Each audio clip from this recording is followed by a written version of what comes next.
melakukan perhitungan separability index, nanti akan muncul window seperti ini. Jadi diperbesar saja karena memang angkanya di bawah itu lumayan banyak. Ya. Nah, caranya baca separability index ini tuh seperti apa? Jadi separability index itu untuk menunjukkan bagaimana sih bagaimana bedanya atau bagaimana secara statistik terpisahnya antara satu kelas dengan kelas yang lainnya. Jadi kita harus memberikan nilai yang maksimal antar kelasnya. Jadi si ROI atau separability index untuk perhitungan ROI ini kita ada namanya di Jeffrey Matsushita, itu tuh dia melakukan perhitungan. Nah, perhitungan untuk separability index ini akan menghasilkan nilai 1 sampai dengan 2. 1 sampai dengan 2. Jadi ketika kita sudah mendekati nilainya 2, misalkan nih di sini contohnya antara vegetasi kerapatan sedang dibandingkan dengan vegetasi kerapatan rendah PKS dibandingkan dengan VKB, ternyata bedanya adalah 1,9544. Artinya sudah mendekati 2 nilainya, hampir ke 2. Berarti bisa dinyatakan bahwa vegetasi kerapatan sedang dan vegetasi kerapatan rendah pada saat tadi pengambilan sampelnya itu nilainya sudah sangat beda. Artinya semakin baik, berarti sudah baik dalam pengambilan kelasnya tadi. Tapi kalau nanti ditemui nilai-nilai di sini ada nggak yang nilainya di bawah dari 1, mendekati 1? Kayak nggak ada ya di sini. Rata-rata 1,9999, ada juga yang 2. Di bagian atas juga tidak ditemui nilainya yang di bawah atau mendekati 1. Coba nanti sama dicek bareng-bareng ya. Kalau siapa tahu mata saya nggak ada yang nilainya di bawah 1 atau mendekati 1. Jadi kalau nanti ditemui nilainya mendekati 1, maka kita harus perbaiki ROI kita. Jadi kalau misalkan ditemui di sini, oh ternyata mangrove dengan sungai atau mangrove dengan vegetasi yang lainnya, vegetasi apa ya? Misalkan nih vegetasi tinggi dengan sedang, atau ini yang agak-agak mirip nih laut sama tambak, ternyata nilainya adalah mendekati 1, maka kita harus perbaiki kembali ROI kita di sini. Jadi langsung ditimpa saja tidak apa-apa, nanti dibetulkan lagi, oh ternyata mangrove-nya kesalahannya banyak. Misalkan seperti itu, ya sudah dihapus, silakan mengambil data kembali.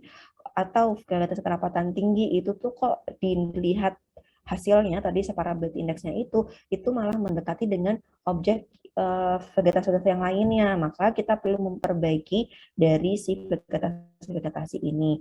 Kalau dirasa, kalau tadi kenapa kok nilainya bisa bagus-bagus ya, nilainya 1,9 sampai 2, itu karena pixel yang saya ambil itu sedikit. Jadi kekayaan CNV itu dalam memproses informasinya itu tuh rendah gitu. Jadi kalau semakin banyak nanti kalian mengambilnya, nanti nilainya akan sangat bervariasi. Tidak seperti tadi, udah saya close ya tadi ya. Tidak seperti tadi yang nilainya rata-rata hampir sama semua ya. Nilainya rata-rata 1,9 ke atas sampai dengan 2 semua. Nanti ketika kalian ngambil pixel di sini, pixel untuk ROI-nya lebih banyak lagi, minimal 30, berarti kalian boleh 40 sampai 50, maka nilainya yang muncul pada separability index ini akan sangat bervariasi. Jadi angkanya bagus ya. Jadi tidak cuma 1,99 sampai 2 saja, tapi nanti akan bervariasi mulai 1,8 sampai 1,7. Jadi kalian bisa mana objek-objek yang sekiranya kalian ngambilnya tadi agak ada kesalahan. Contohnya nanti pasti akan sering ditemui oleh teman-teman ketika nanti memperhatikan separability index dari vegetasi kerapatan tinggi dan juga mangrove. Biasanya agak-agak nilainya tuh malah separability index-nya tuh rendah. Karena memang ada beberapa tampilan tinggi dan mangrove itu hampir sama. Kemudian untuk objek sungai, laut, dan tambak, nah nanti juga akan sering sekali ditemui nilai-nilai separability index yang tidak setinggi 1,9. Biasanya akan lebih rendah dari 1,9 karena memang objeknya adalah sama kan, sungai, laut, dan tambak itu sama-sama adalah tubuh air. Nanti coba kalian perhatikan dan bisa kalian gunakan untuk bahan analisis dalam nanti pembahasannya nanti. Kenapa kok nilai separability index-nya itu rendah di antara ke objek-objek yang tadi saya sebutkan tadi gitu. Oke, setelah kita pastikan sebelum kita menuju ke klasifikasi multispektral, kita pastikan terlebih dahulu bahwa separability index kita aman. Artinya nilainya sudah mendekati 2 semua, artinya sudah mendekati sempurna, sudah mendekati betul, ya betul secara sempurna, maka kita bisa melanjutkan ke proses klasifikasi multispektral. Caranya seperti apa? Caranya dengan cara pada tools utama di sini, ada menu klasifikasi,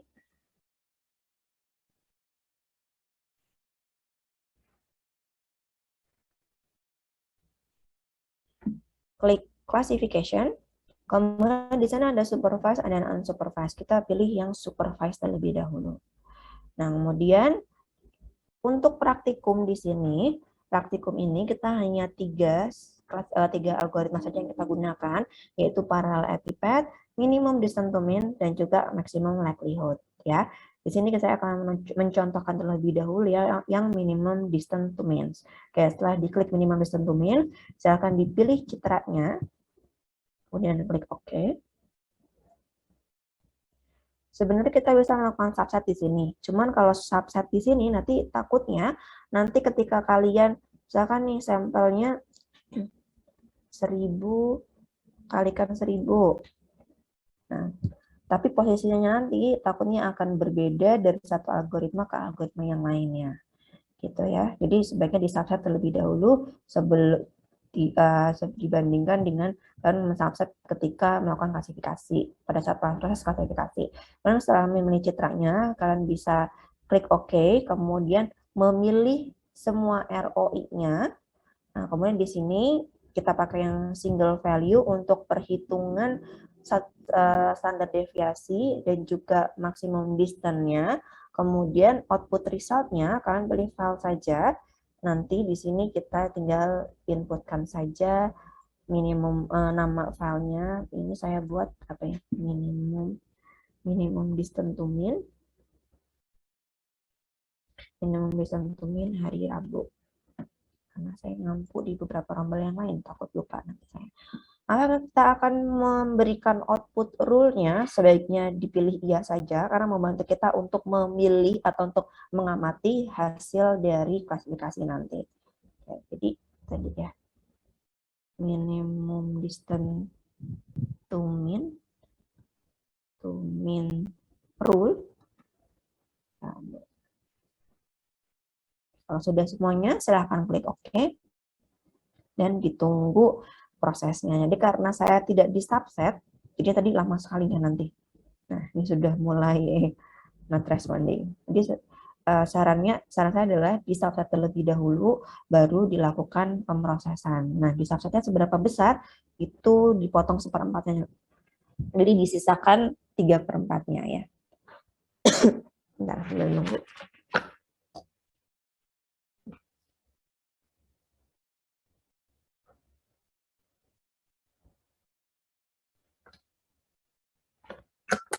Dan kecepatan dari perhitungan klasifikasi ini itu tentunya bergantung dengan bagaimana kompleks citranya, apakah dia lebih sederhana ataupun tidak, bergantung juga dengan klasifikasi yang akan kita buat kelasnya, dan juga yang terakhir adalah bergantung dengan kemampuan dari laptop masing-masing ya. Tapi saya yakin lah teman-teman laptopnya sudah jauh lebih canggih daripada saya, jadi pasti pemrosesannya juga jauh lebih cepat lagi. Nah, hasilnya nanti akan muncul pada available bandlist di sini.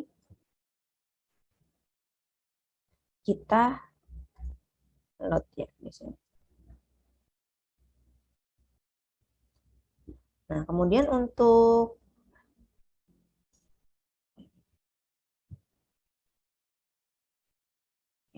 untuk rules-nya, dia akan muncul di bawah hasil dari klasifikasinya. Ini yang tadinya kita namakan rule-nya di sini. Nah, untuk rule-nya ini membantu kita untuk memudahkan, untuk mengidentifikasi, ini tuh yang warnanya merah, itu tuh objek apa? Tinggal dilihat saja. Oh, vegetasi kerapatan tinggi. Ini yang warnanya ungu, ini, ungu di sini, itu objek apa? Oh, ternyata ungu itu adalah objek tambak, misalkan. Dan untuk memudahkan kalian untuk melihat-lihat kira-kira klasifikasi saya betul atau tidak, itu silahkan dilakukan link di sini. Ya, oke, kita cek satu-satu. Yang kerapatan tinggi, dia akan berwarna merah. Betul atau tidak? Ternyata punya saya banyak yang meleset ya. Salah. Di display tidak aja. Oke. Nih. Yang merah di sini nih. Tapi itu kan sesuai dengan tebakan kita ya. Bahwa nanti ketika kerapatan tinggi biasanya akan nyaru atau akan misklasifikasi dengan mangrove. Yang merah harusnya adalah kerapatan tinggi, tapi dia malah menempatkan pixel mangrove ke dalam vegetasi kerapatan tinggi. Kemudian di tadi saya ngambil pixel kerapatan tinggi agak ke tengah ya. Nah, yang tengah betul semua ternyata ya. Dia akan berwarna merah juga. Kemudian yang tadi objek lain yang agak-agak nyaru itu tambak, sungai, dan juga laut. Oke, kita geser ya ke yang ada tambaknya. Nah, di sini ya. Tambak harusnya di sini. Ternyata dia berwarna ungu. Oke, betul nih tambak di sini. Tapi ada ungu yang lainnya, yaitu ada di bawah di sini.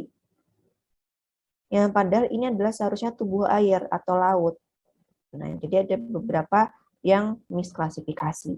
Kemudian sungai, sungai berwarna magenta. Magenta itu warnanya agak-agak ungu pink. Mana sungai? Oke, ini ya sungai. Agak pusing ya melihatin hasil klasifikasinya.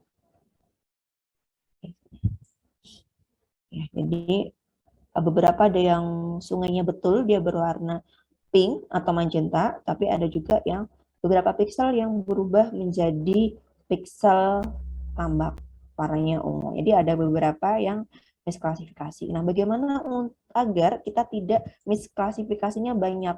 Kalau kita ingin mencapai tidak ada yang misklasifikasi, itu sangat sulit. Kalau kita pengen tidak ada misklasifikasi sama sekali, maka kita harus menurunkan jumlah kelas yang akan kita klasifikasikan. Ya, berarti cuma vegetasi saja, cuma tubuh air saja, cuma air saja. Tapi kan kita nggak seru ya. Jadi kita nggak belajar nanti ya. Bedanya kenapa kok bisa antara kerapatan tinggi, rendah, sedang, hasilnya campur baur. Nanti kita nggak ada bahan untuk pembahasan di laporan. Jadi pasti kita akan menemui misklasifikasi atau pengkelasan yang salah. Nah, gimana caranya agar kita tidak misklasifikasinya terlalu parah? Caranya adalah ketika tadi ya, ketika kita mengambil sampel pada ROI di sini, di bagian di sini, maka sebanyak mungkin kalian harus ngambil. Kalau saya minta minimal 30, siapa tahu kalian lagi rajin banget ya 100 gitu, dibuat silahkan. Dan jangan ngumpul di satu area yang sama, jangan di sini saja kalian ngambil, oh ini tubuh air, oh ini tambak, sungai, kemudian lahan terbuka, jangan ngumpul di sini saja, tapi distribusikanlah di seluruh bagian dari citra kalian. Dan perhatikan kembali, ambilnya yang sabar, klik satu-satu karena kita kan pixel by pixel. Satu jangan langsung di drag kayak kalian mewarnai gitu ya. Gitu. Jadi dipilih satu-satu, nanti dicek lagi separability index-nya sebisa mungkin. Jadi meskipun separability index itu menunjukkan nilai yang tinggi, bukan berarti kita akan terhindar dari misklasifikasi, tetap pasti akan ada. Karena di sini nih ada pemilihan kelas-kelasnya yang saya buat seperti ini memang karena saya pilih ada objek-objek yang sekiranya akan nyaru, emang saya sengaja di sini ya. Kita buat seperti ini, jadi kalian bisa belajar makna dari nilai pantulan dari masing-masing objeknya di sini. Kemudian pengambilan dari pixelnya. Ada yang meleset atau tidak, kalaupun jumlahnya sudah banyak, tapi ternyata banyak yang meleset, nah itu juga akan mengganggu atau merusak perhitungan statistik dari masing-masing kelas di sini. Jadi setelah kita save, software itu akan menghitung dari 15 pixel yang tadi saya ambil untuk vegetasi kerapatan tinggi, berapa sih rata-ratanya, berapa sih minimum maksimumnya, berapa apalagi ya standar deviasi, varian kovariannya. Lalu mereka akan menghitung kembali pada saat kita menentukan algoritmanya. Ini untuk kelas supervised. Kemudian kita coba satu lagi ya, yang unsupervised. Kalau unsupervised, kita tidak perlu menggunakan si ROI di sini. Kita buat klasifikasi di sini, langsung klik klasifikasi. Unsupervised, kita menggunakan Kamins dulu. Nanti kalian lanjutkan untuk ISO datanya ya. Kamins di sini. Kemudian kita ambil citra yang baru, artinya citra yang belum melakukan klasifikasi. Kalau yang ini dan ini, itu kan yang sudah dilakukan klasifikasi. Ini yang belum. Kemudian kita klik OK. Kemudian di sini, number of classes. Berapa sih kelas yang akan kita hasilkan? Nah, kita buat 9, gitu ya. Kemudian iterasi. Iterasi itu berapa kali software itu akan melakukan pengulangan untuk menghitung. Semakin banyak iterasinya, maka hasilnya akan semakin valid, akan semakin benar lah ya, mendekati kebenarannya. Tapi semakin banyak iterasinya juga, otomatis waktu yang dibutuhkan akan semakin banyak. Kita buat tidak terlalu banyak ya, 3 aja gitu. Kemudian nggak usah diisi maksimum standar deviasinya karena kita tidak tahu rata-ratanya itu berapa. Kemudian kita langsung saja kita save untuk Kamins.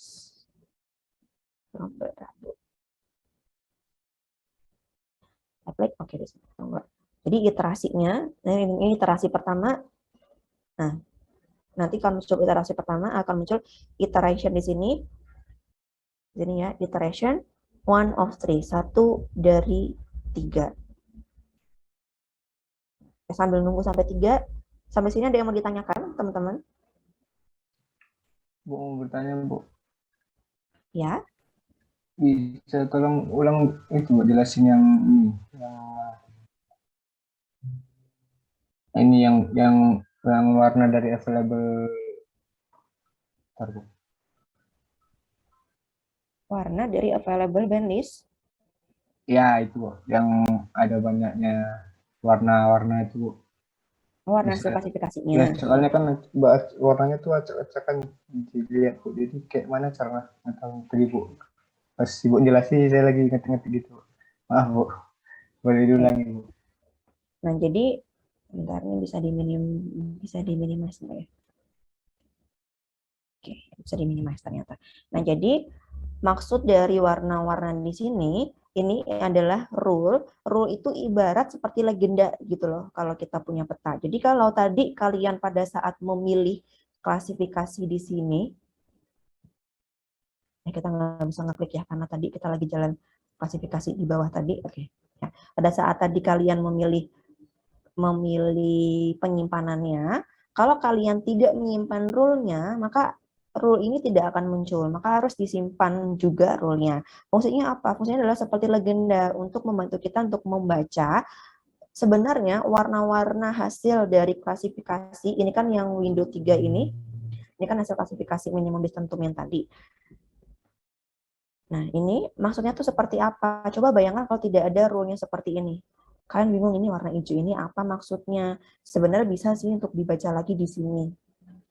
Ya, tapi kan nanti kalian harus bolak-balik ngecek di sini kan lebih gampang lagi untuk agar lebih memudahkan kita untuk membacanya, itu rule-nya disimpan. Nanti di sini yang berwarna merah, pixel yang berwarna merah, oke, udah muncul iterasi kedua.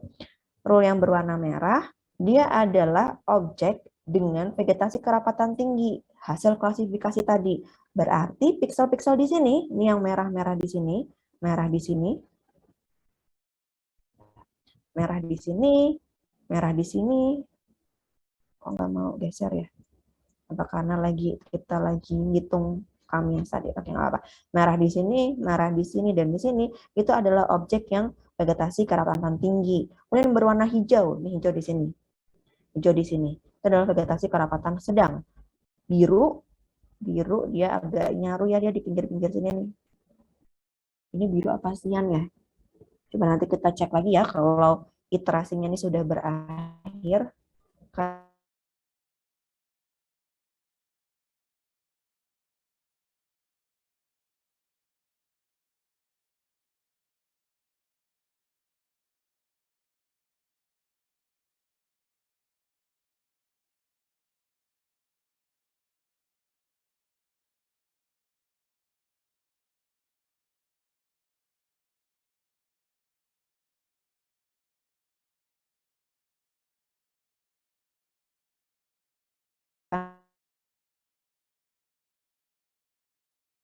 Cek